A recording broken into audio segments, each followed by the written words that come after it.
समाधि से निकलते ही वो माँ कह के पुकारेगा, इसीलिए वो अपने बेटे को समाधि से बाहर लाती है। रामचंद्रपुर गांव के एक गरीब परिवार में पलाश और अमर नाम के दो भाई अपनी पत्नियों और बच्चों के साथ रहते थे। पलाश और प्रमिला का एक लौता बेटा गुड्डू, अमर और अर्पिता की 3 साल की बेटी जिसका नाम है पिंकी। वो सभी मिलजुल कर बड़ी सुख और शांति से रहते थे। ऐसे ही एक दिन सुबह से ही बारिश हो रही थी। तभी पिंकी, पिंकी बेटा, ये दूध जल्दी जल्दी पी लो, फिर भैया के साथ खेलने जाना। नहीं माँ, मुझे दूध बिल्कुल अच्छा नहीं लगता, मैं नहीं पीऊंगी। अरे ऐसे कैसे चलेगा? तुम तो मेरी प्यारी बच्ची हो ना, चुपचाप दूध पी लो। इतना कहकर अर्पिता ने पिंकी को दूध पिला दिया।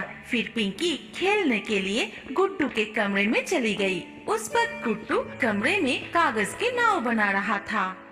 भैया, ओ भैया, तुम क्या बना रहे हो? बहन, ये देख, मैंने कितनी सुंदर कागज की नाव बनाए हैं। चल, हम आंगन में जमे बारिश के पानी में ये नाव छोड़ते हैं। इतना कहकर दोनों भाई बहन मिलके उसके आंगन में जमा हुआ बारिश के पानी में कागज की नाव चलाने लगे। भैया, यहाँ तो नाव चल ही नहीं रही है। हाँ बहन, यहाँ तो पानी कम है। चल, हमारे घर के पीछे जो तालाब है वहाँ जाते हैं। ये नाव तालाब के पानी में अच्छा तैरेगा। लेकिन भैया, बाहर जिठानी ने देख लिया तो हमें बहुत डांट पड़ेगी। अरे कुछ नहीं होगा, चल ना। इतना कहकर गुड्डू पिंकी को लेकर घर के पीछे वाले तालाब के पास गया और वहाँ पिंकी को किनारे पर रुकने के लिए कह के गुड्डू खुद तालाब के पानी में उतरकर पिंकी से कहा, बहन, तू वही खड़ी रहना, इस तरफ बिल्कुल मत आना, नहीं तो गिर जाएगी। तू ऊपर से ही देख, मैं कैसे तालाब में नाव को छोड़ रहा हूँ। जैसे ही गुड्डू कागज का नाव तालाब के पानी में छोड़ा, अचानक उसका पैर फिसला और वो गहरे पानी में गिर गया। बचाओ, बचाओ, बचाओ, बचाओ। भैया, तुम्हें क्या हो गया? तुम ऐसा क्यों कर रहे हो? जल्दी से बाहर आ जाओ ना भैया, मुझे बहुत डर लग रहा है। भैया बाहर आ जाओ, भैया ऐसा मत करो। धीरे धीरे करके तालाब के पानी में डूबता चला गया। इधर पिंकी अपने भाई को पानी में डूबते देख बहुत डर गई। भैया, कहाँ चले गए तुम? भैया बाहर आ जाओ, बाहर क्यों नहीं आ रहे हो तुम? भैया, मुझे बहुत डर लग रहा है। माँ जिठानी मुझे बहुत डांटेगी। भैया बाहर आ जाओ ना भैया, भैया। पिंकी डर के मारे रोते रोते घर की ओर भाग गई और बिना किसी से कुछ कहे वो घर की एक कोने में जाकर छुप जाती है। फिर घंटों बीत गई। बहुत देर से दोनों बच्चों को ना देख अर्पिता बहुत घबरा जाती है।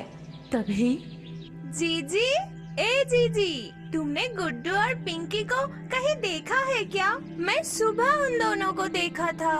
दोपहर हो गई, कहाँ चले गए दोनों? और कहाँ जाएंगे, शायद बगीचे में खेल रहे होंगे। नहीं जीजी, मैंने बगीचे में भी देखा, वहाँ भी नहीं है। इसके बाद दोनों बहू मिलकर घर में गुड्डू और पिंकी को ढूंढने लगी, लेकिन कहीं नहीं मिले।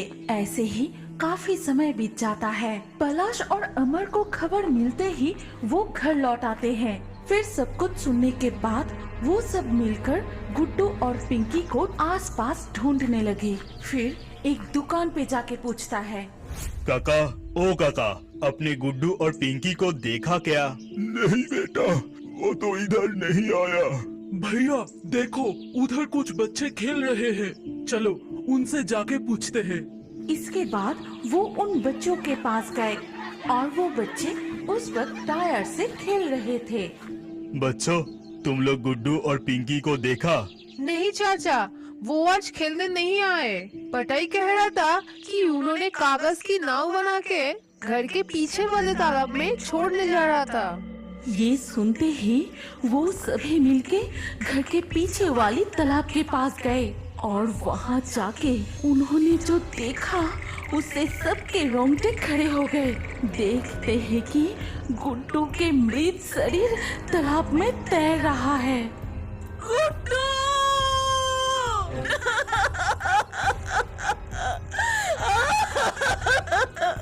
ये क्या हो गया?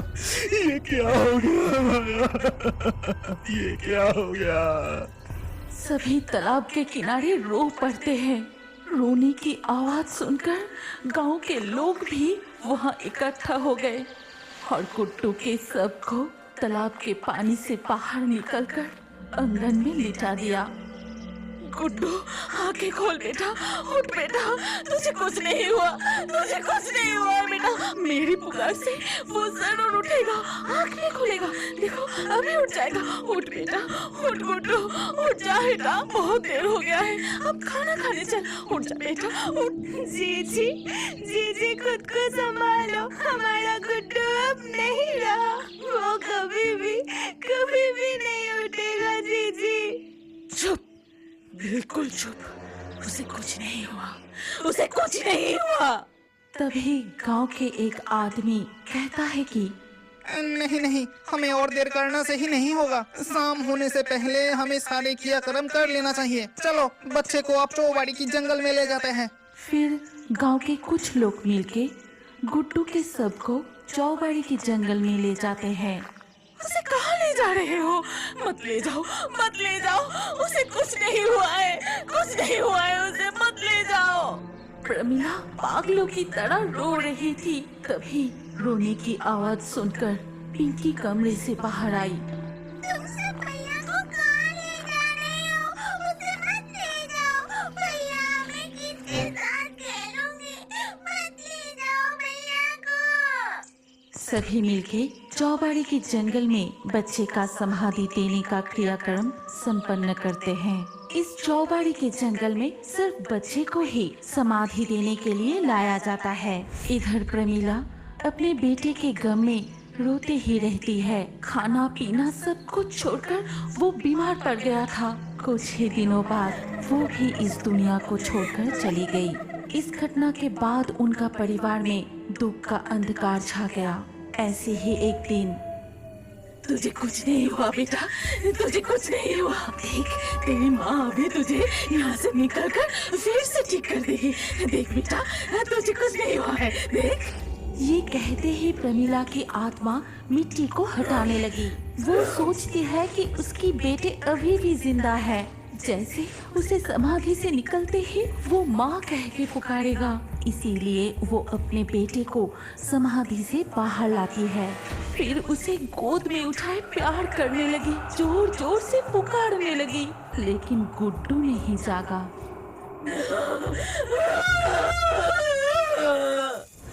ऐसे ही एक दिन रात को जब पिंकी अपनी माँ के पास सो रही थी। बहन, ए बहन, बहन। भैया, तुम आ गए, लेकिन इतने दिनों से तुम कहाँ थे और इस समय तुम कहाँ जा रहे हो? मैं चौबाड़ी की जंगल में था। आ, मेरे साथ आ, हम दोनों वहाँ खूब खेलेंगे और बहुत मजे करेंगे। लेकिन इतनी रात को मैं जाऊंगी तो माँ बहुत डांटेगी। अरे कुछ नहीं होगा, आओ ना, वहाँ मेरे माँ भी है। ठीक उसी वक्त गुड्डू की आत्मा वहाँ से भाग जाता है। भैया, जिठानी भी तुम्हारे साथ है। भैया, तुम कहाँ गए? भैया, भैया रुक जाओ भैया। पिंकी भी बिस्तर से उठकर गुड्डू के पीछे पीछे जाने लगी। तभी अर्पिता जाग जाती है। पिंकी, ए पिंकी, कहाँ जा रही है तू? इधर आओ, इधर आओ। माँ, भैया मुझे खेलने के लिए बुला रहा है, चौबाड़ी की जंगल में। पता है, वहाँ जिठानी भी है। पिंकी के मुंह से ऐसी बात सुन के अर्पिता बहुत डर जाती है। फिर अपनी बेटी को गले लगा लेती है। कोई नहीं है वहाँ, कोई नहीं, तू कहीं नहीं जाएगी, तू हमेशा मेरे पास रहेगी। वो तुझे बहुत प्यार करते थे बेटा, इसीलिए वो तुझे भी बुला रहे हैं। इसके बाद से गांव के लोगों को रात को चौबाड़ी के जंगल में एक माँ और बेटे को घूमते हुए दिखाई देने लगे। कभी वो दोनों रोते हैं तो कभी बेटा अपनी माँ को गले लगाकर जोर जोर से हंसता